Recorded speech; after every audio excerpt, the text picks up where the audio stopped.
Police in Pueblo have now recommended third-degree assault charges against a father and son accused of holding down a homeless man and beating him during a citizen's arrest. The DA in Pueblo County will have the final say as to whether or not to charge the men. Yeah, we've seen some video of this, but there's new body camera video raising questions about how the police investigated that case, and there is already an internal affairs investigation. We do want to warn you, you're going to see some video of the injured man and the beating that caused the injuries. Here's 9 News reporter Steve Stager.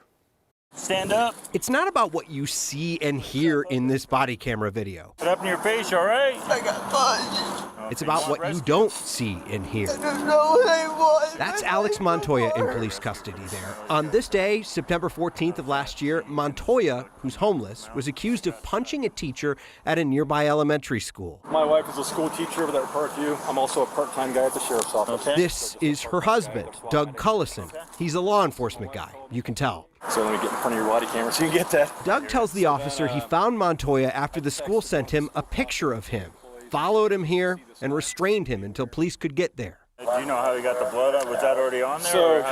So he was trying to resist it a little bit, and my son right here, he must have heard too that so he came up and helped put him to the ground. So that was from falling to the ground? Yeah. Okay. His son, an MMA fighter, helped.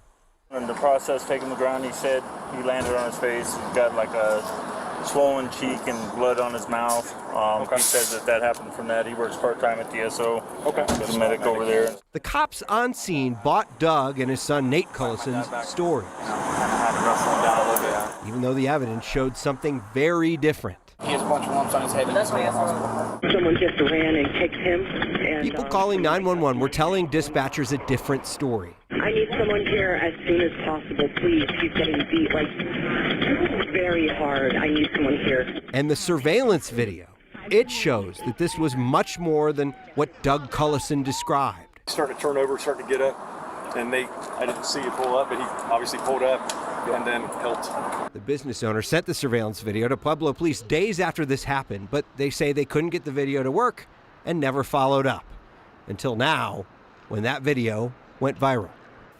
In a statement a couple of weeks ago announcing an internal affairs investigation into this case, Pueblo PD acknowledged they did not investigate this the right way. I asked the chief for an interview today. He didn't have time in his schedule. They've now recommended third-degree assault charges against Nate and Doug Cullison and the homeless man, Alex Montoya, for punching that teacher.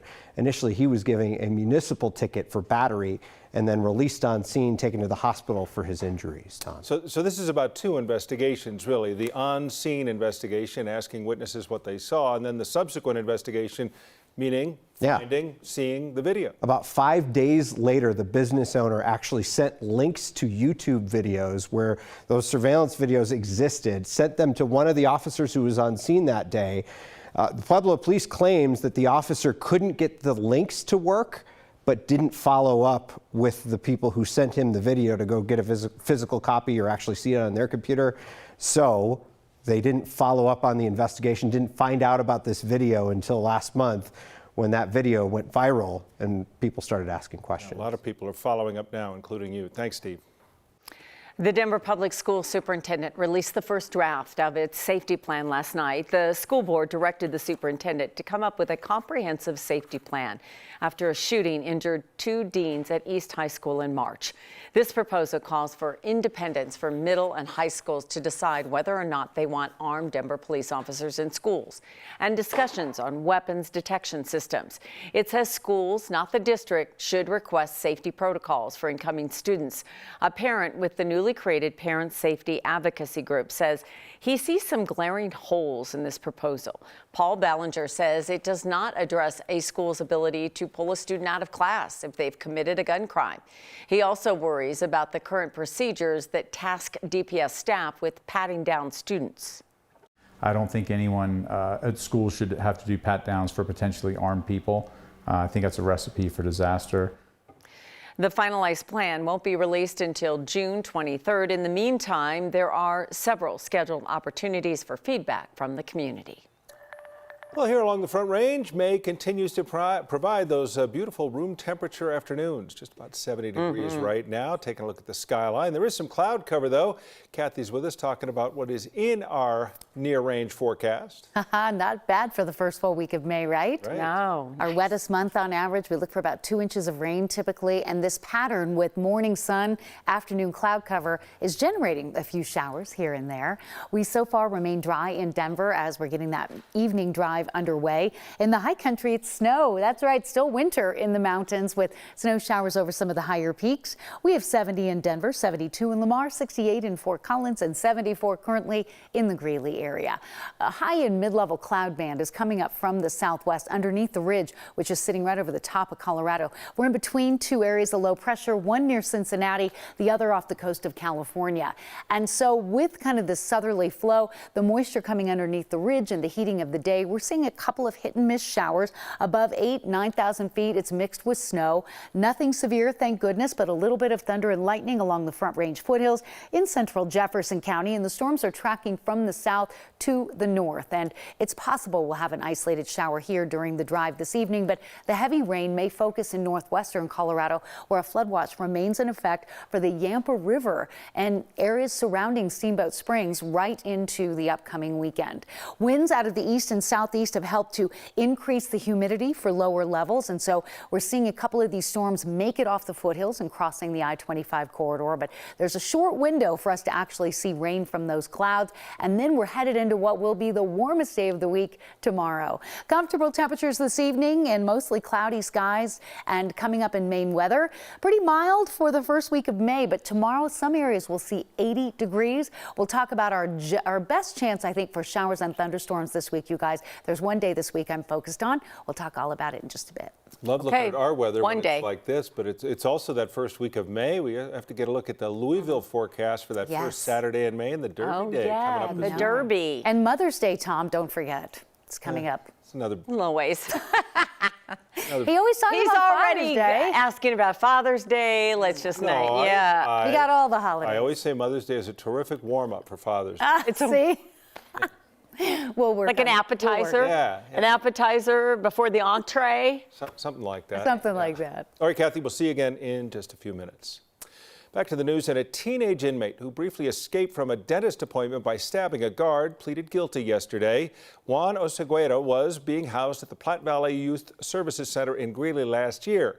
He was taken to a dentist's office for a procedure back in May, but police say during that procedure, he found a sharp-edged weapon and stabbed a guard before then escaping. He was found later that day a block away, hiding in a garage. He's pleaded guilty to first-degree assault of a guard while in custody. He'll face sentencing on June 30th.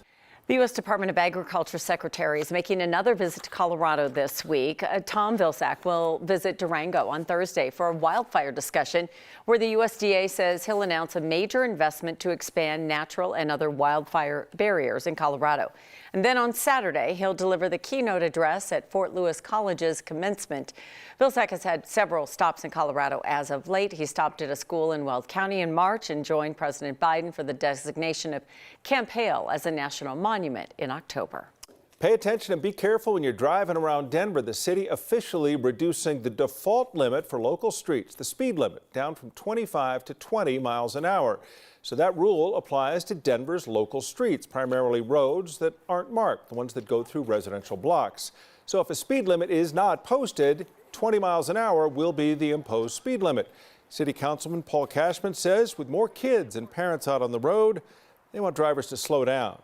Tomorrow is Bike and Roll to School Day, making today a most appropriate day to place the first sign lowering the speed limit on our unlined neighborhood streets from 25 to 20 miles per hour. You will see some signs. The city says they have nearly 2,000 new 20-mile-an-hour signs, but they say it'll take a few years for all of the old ones to be replaced. The 2023 MLS season is well underway, and the Rapids are getting ready to take on the LA Galaxy on Saturday. But until then, they're taking a break from social media. The team tweeted out the news yesterday as part of their, quote, commitment to changing the stigmatized culture around mental health. May is Mental Health Awareness Month. The club says they'll be back online Saturday to cover the game. Like so many people, it was supposed to be a normal hike out at Zion National Park, but it turned dangerous due to a rare form of the altitude sickness. And after the break, Dr. Paola will join us to explain high-altitude pulmonary edemas. We get a lot of snow here in Colorado, even in the springtime, but Denver just might, I don't know if I want to say this out loud, might have seen its last measurable snow of the season.